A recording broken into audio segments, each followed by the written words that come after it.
I want you to think about the communities that you're currently involved in. Okay, maybe sports. We'll start with that one. And as I'm talking about, I want you to start identifying communities that you're involved with. There's something about sports that I think goes so far beyond shooting a basketball or throwing a baseball or even dancing. Like, I think there's something much, much deeper about it.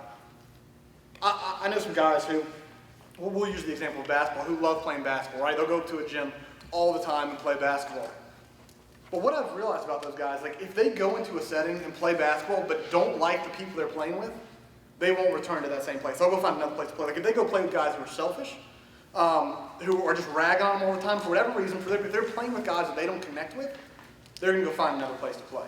I used to play ultimate frisbee a lot, and I had a group on Monday that I played with every Monday afternoon. Like they were a blast. It was a fun group of people out there. But then I started playing on a more competitive group on Saturdays. And truthfully, the guys were just kind of tools. Like they took it way too seriously, and I'm a serious guy. Like I enjoy playing. I enjoy being competitive. But these guys just were not fun to be around. So I continued to go to the one on Mondays, and I stopped going to the one on Saturdays. It wasn't because I don't love Ultimate, because I do. I really, really love playing the game. But there was something about that community that I wanted no part of, and this community that I really, really enjoyed. I would say truthfully, with the majority of people, not everyone, there's a minority in the case, but for the majority of people, they actually wouldn't even play sports if it wasn't for the community. Even sports that are focused on like individuals, something like tennis or golf, like those people still have community with other people they play against. That's why, like on a golf course, they meet in the clubhouse before and after, and they have community with other golfers. This is built into our DNA to want community. And even if you don't play sports, like if you start to think about your life, you'll think about places where you have community. Maybe it's in a club, maybe it's with this group of friends who do this specific thing, maybe it's even just your family. But in each of those places, two things are expected. In any community that you're a part of, two things are expected: that you're going to belong, that you're going to receive something from this community, that you're going to get something out of it, that's going to be some aspect of it that is fulfilling for you, and that you're actually going to have a role to play in it. Like think about whatever community you're thinking about now, whichever one you're involved in, both those things have to be true, or you don't want any part of it. I hope you guys recognize that each and every one of us were built for community, that we long for community, and yet, if you really think about it, every community that you're thinking of right now seems to fall short of what you actually want. It doesn't quite meet the expectations that you hope that community will provide. That example that I was talking about right there, like these guys that I played, I don't know, 30, 40 tournaments with. I had this one bad tournament. And now they're viewing me different. Like now I don't feel like I belong the same just because I'm not performing as well as I have in the past. Like, can you identify with that? Like, is there anyone here who is immediately thinking in their mind, like, I did this thing, I stopped contributing in the same way, and then I didn't feel like I belonged as much in that community? I didn't have as much time to give, or, you know what, maybe even worse, like it was out of your control. Like something that you really didn't have a say in, and now you felt less in the community. I hope you guys see those two things. First, that each and every one of us long, like deep within our being, long to be a part of community. I don't care if you're an introvert or an extrovert, like I'm about as introverted as they come, and I still long for this. Like I still long for people to love and appreciate me, but also be able to invest in their life. So I hope you recognize that we are built for community. That truthfully, in almost every community you try to get involved in some way they let you down. They don't meet the standards that you hope they will. But biblical community is called to be different. So he literally just said that nothing you are and nothing you have are stipulations for being part of the community. The only thing that is a stipulation for you to be a part of this community is faith in Christ. It doesn't matter if you have acne. It doesn't matter if you're overweight or incredibly skinny and can't put weight on. It doesn't matter the color of your skin. It doesn't matter if you're athletic or if you trip over your own feet when you stand up. It literally doesn't matter. And I want you to think about that in comparison to whatever community you're a part of. Because this is where communities start to let us down. Because they have these expectations for us that we can't actually fulfill. Like, I have to be this smart, and if I'm not this smart, then I can't be a part of this community. I have to look a certain way, and if I don't look this certain way, then I can't be a part of this community. I have to act a certain way, and if I don't act this way, I can't be a part of this community. Can you imagine how relieving it would be for those expectations to be removed. Can you imagine that you don't actually have to act any certain way or be any certain thing or do something to be a part? All you have to do, the only requirement to be a part of this community is to have faith in Christ. Like, imagine the relief of that. If you will, turn me to Acts 2, and we're going to look at the end of it. Acts 2.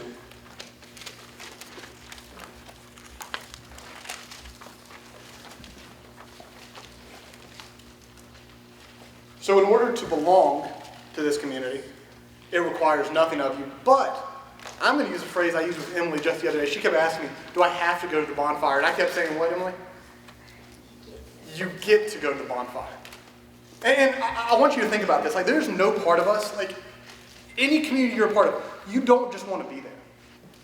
Like, you don't really feel connected if you just sit and listen. You don't really connected if you go to a basketball game and you sit on the bench. Like, if you're part of a team and you just sit on the bench, you don't really feel like you're doing anything. What matters in community to us is to contribute. Like, again, this is something that is built into us. Not only do we want to receive something, we want to be investing into it and be an important part of it. Like, we want our community to need us. There's a phrase we looked at yesterday in one of the small group sessions, that Christians are identified by their, what's the word? Christians are identified by their fruits and by their love for one another. That Christians are identified by their love for one another. And Jordan hit something in our small group that stuck with me because I think it's the pivotal difference between what biblical love is and what our culture says love is. I'm a huge proponent that the word love is all wrapped up in the idea of sacrifice, but he said sacrifice with the expectation of nothing in return. That's crazy. Like Barnabas saying, I'm going to give my house up to take care of you so you guys can eat, but I don't expect anything back. Okay, go back to the communities you're a part of and think about, is there expectation of you in those communities? Like, if someone does something for you, are they not going to expect something in return? Like, no matter how nice it seems, in our culture's view, the idea of love means that it needs to be reciprocated. How about, we've all done this, and we've all heard this, I love you. I said, I love you. Like, love me back. Like, reciprocate this back to me. I told you I love you, but I only love you as long as you tell me that back. Like, I've done that with my mother, I don't know how many times. Like, I've done it with my dad. Excuse me, I said I love you. You can't hang up until you say it back. But that's what culture teaches, that love is predicated on what someone else is going to do back for me. What if biblical love was actually me giving something to you, me saying I love you, me giving my house for you with zero expectation of return? Like, that's a different understanding of love than what anywhere in our culture teaches. Like, this idea of community would actually begin to fix those issues in your life. Like, if you were part of a community that was doing this, that was loving one another sacrificially, that was contributing to one another without expectation of something back, do you know what that would mean for the temptations you struggle with? Like, if you had people who were coming beside you and loving you and caring for you and taking care of you and encouraging you when you were going through that, not based on anything you did, and not based on how you look, not based on whether you're having a good day or a bad day, but they were genuinely just loving you, can you imagine what it would feel like to belong to that type of community? And as you're receiving that, you recognize that it's not only my opportunity to receive that from others, but now it's my obligation to give it to other people who need it from me. Right, like the common illustration is that this water is being poured into a cup. It's filling me up. I'm receiving all that I need from it. But as it continues to flow in, it begins to overflow into the lives of others. Community is built to be, it's designed to be a place to belong, to receive, to be encouraged and loved and challenged and held accountable, but also to contribute. And if those two things are not present, the community never actually exists. And we're actually going to have 3 steps here as we conclude. The first one, I want you to, if you have a pen and paper, to write this down. If you don't, just to think about it. I want you to reflect on two questions. First one, what do I need from this community? What do I need?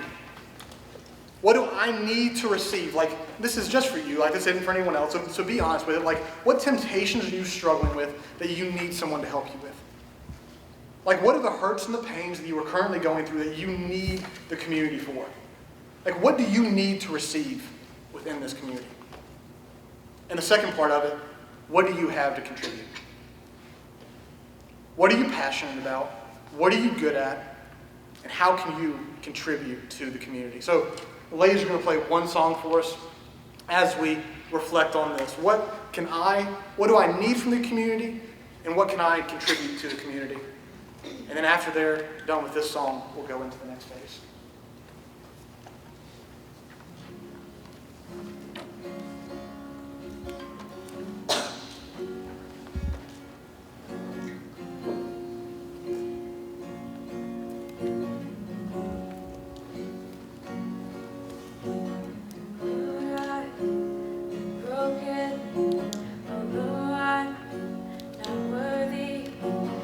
Fix me.